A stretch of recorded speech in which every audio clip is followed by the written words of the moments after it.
Ruben Amorim has been urged by Rio Ferdinand to bring Paul Pogba back to Manchester United to allow him to train until his football ban is lifted. The 31-year-old has been out of action since the 2022/23 campaign, which was curtailed by injury before a 4-year suspension from the sport was enforced due to a failed drugs test. After pleading his innocence, the former Man United midfielder saw his sentence reduced to 18 months.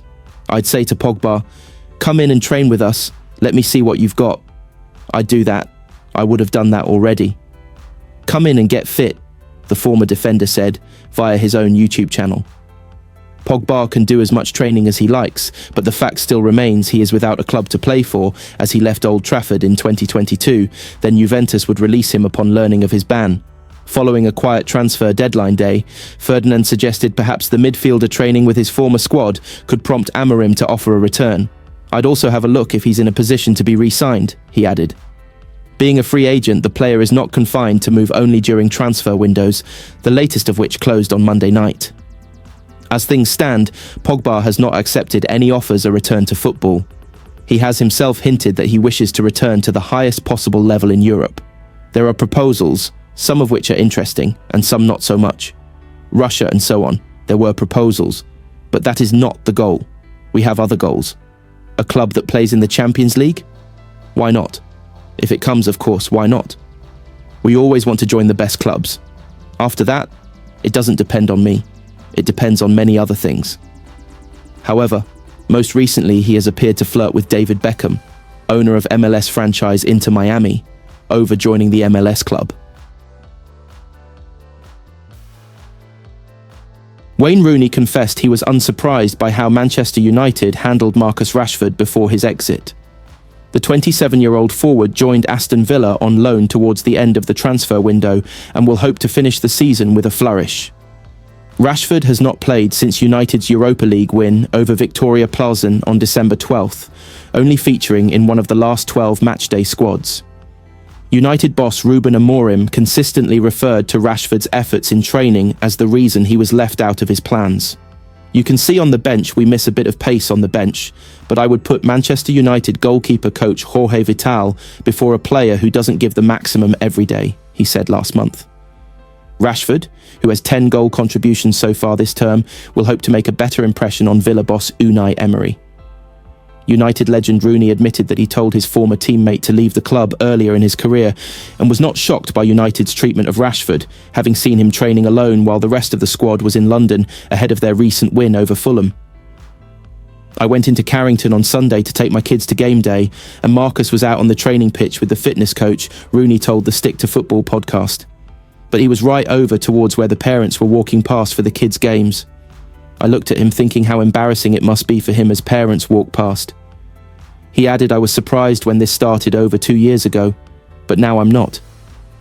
I've spoken to Marcus a couple of times, and I've given him my thoughts and feelings that he needs to leave the club, because whatever is going on in his life and at United, he's not the same. For him to have a fresh start, he needs to leave the club. The fact that your manager is coming out and saying that you're not training right is crazy." While Rashford has sealed a temporary move to Villa, The Guardian has reported that he has very likely played his final game for United, regardless of whether Amorim or another manager is in charge next season. The relationship with his boyhood club is claimed to be beyond repair, and Villa have a £40 million option to sign him in the summer. The England international signed a 5-year contract with United in 2023, following his stellar season at the start of Erik Ten Hag's reign. However, it seems that there is little chance of Rashford being reintegrated into United's plans in the future, even if Villa opt against a permanent deal. Speaking about his decision to join Emery's side, Rashford told Villa TV, "I've had to choose somewhere where I feel my style of football is suited to, and can help them and help me rediscover and improve as a player. Obviously, it's only short term I'm here, so I want to make the most of my time here. And the only way to do that is by using my attributes and my skill set to help the team." After turning down the chance to join Tottenham Hotspur as recently as Friday, few would have anticipated Mathys Tel arriving at the club's Hotspur Way training ground on deadline day. But after an image of him and his agent aboard a private jet went viral shortly after 2 p.m. On Monday afternoon, it looked as though the deal had been revived, much to the frustration and disappointment of many Manchester United supporters. As reported by the United Report News on Sunday, Tel, alongside Chelsea ace Christopher Nkunku, was being considered by the Reds as an option to strengthen their attacking options ahead of the window slamming shut. Following their decisions to allow Marcus Rashford, Ethan Wheatley, and Antony on loan, United had left themselves incredibly short on attacking options. Supporters woke up on Monday morning dreaming of about a deadline day swoop for a striker. However, it was confirmed by the Manchester Evening News just over 4 hours ahead of the window closing at 11 p.m. that United would not be adding to the additions of Aidan Heaven and Patrick Dorgu, with the club looking ahead to the summer window instead.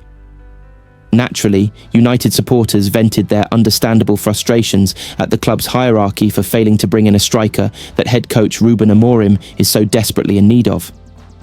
It now means the Portuguese chief must make do with Rasmus Højlund, who is without a goal in 13 matches, and Joshua Zirkzee, who has 1 goal in his last 16 games, until the summer. Netting 1 goal in their last 29 appearances combined, United fans can be forgiven for wondering where the goals are going to come from. United spent a combined total of £108.5 million on Højlund and Zirkzee in back-to-back summer windows. Højlund arrived as a raw 20-year-old, and Zirkzee was signed 11 months later with a profile that did not resemble that of the seasoned goalscorer United needed. As a result of gambling more than £100 million on 2 players that have so far proven they are not good enough to spearhead United's attack, the Reds would have repeated that gamble, albeit on a lesser financial scale, had they have swooped for Tel. The 19-year-old has not scored a single goal this season and has previously suggested he is not an out-and-out striker, admitting in November 2023 that he is somewhere between a number 9 and a left winger.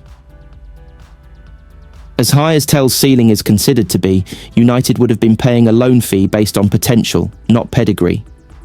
It has been reported elsewhere that United considered the £5 million loan fee Bayern wanted to be too high. United may have been able to get a tune out of Tel and see him score the goals they are in need of, but they were in a position where they could not afford to take yet another gamble on an unproven striker. Tel has contributed just 1 assist in 14 matches for Bayern this season, last scoring in May. He has found the back of the net just twice since the beginning of April. Of course, if Tel hits the ground running at Tottenham and scores a few goals, questions will inevitably be asked of United for allowing the opportunity to borrow the Frenchman for the second half of the season to slip through their fingers. However, the recent gambles they have taken on Højlund and Zirkzee mean that the next striker they sign has to be one with a proven goal-scoring record that can come in, rely on his experience, and hit the ground running.